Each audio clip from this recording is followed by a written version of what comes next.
যার লেকচার শুনে হাজারো মানুষ মুসলিম হয়েছেন, এমন একজন সম্মানী ব্যক্তি আমার জন্য, আমার তিলাওয়াত শোনার জন্য দাঁড়িয়ে আছেন, অপেক্ষা করছেন। এই বিষয়টা আমাকে আসলে সত্যিই আমার জীবনের সেরা একটা মুহূর্ত। এটা আমি আসলে ভাষায় প্রকাশ করা সম্ভব না।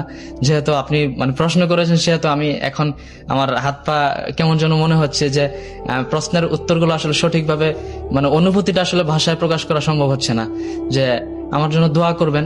আমি বাংলাদেশের প্রত্যেকটা মানুষের কাছে দোয়া চাই। ডক্টর জাকির নায়েককে আপনি কোরআন তিলাওয়াত করে শুনিয়েছেন, আপনার পিছনে নামাজ পড়েছেন উনি, এই অভিজ্ঞতাটা যদি একটু শেয়ার করেন। অভিজ্ঞতাটা একটু হাইলি একটু আমি তো সত্যিকার অর্থে আমি কল্পনাও করি নাই যে ডক্টর জাকির নায়েক স্যারের সাথে আমার কখনো দেখা হবে। আর সত্যিকার অর্থে কাকতালীয় ভাবেই এটা কিভাবে যেন হয়ে গেছে। স্যারের কাছে যাওয়ার পরে ওনার জন্য অনেকক্ষণ দাঁড়িয়েছিলাম, প্রায় সম্ভবত 1-2 ঘন্টা হবে। অপেক্ষায় ছিলাম যে কখন আসবেন। যেহেতু আমি তো আগে দেখেছি যে স্যারের মাধ্যমে হাজারো যারা সঠিক পথের দিশা খুঁজছে তারা মুসলিম হয়েছেন, অর্থাৎ আলোর দিশা খুঁজে পেয়েছেন স্যারের মাধ্যমে, স্যারের লেকচারের মাধ্যমে।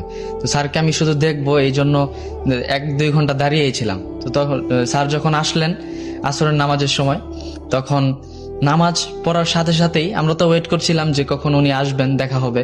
তো উনি আসার পর আমি তো ভেবেছিলাম যে হয়তো উনি আসবেন, চলে যাবেন।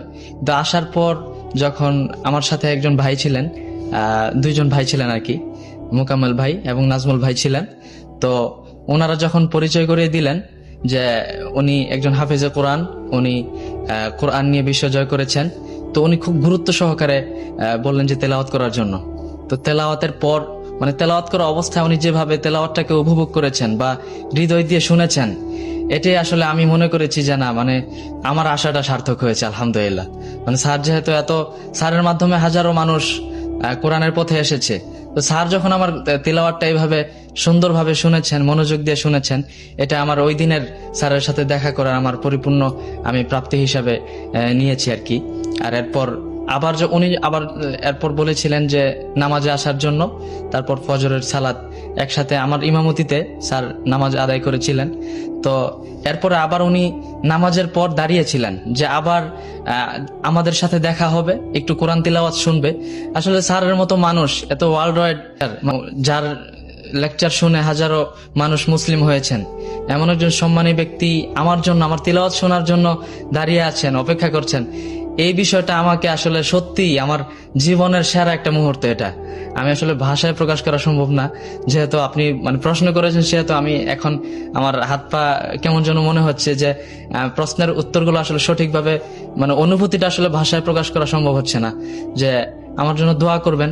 আমি বাংলাদেশের প্রত্যেকটা মানুষের কাছে দোয়া চাই, আল্লাহ যেন আজকে যেভাবে মালয়েশিয়ার মাটিতে তারাবির নামাজ পড়েছি, ডক্টর জাকির নায়েক স্যারের মতো একজন মানুষের সাথে দেখা হয়েছে, উনি দোয়া করেছেন, উনি তিলাওয়াত শুনেছেন।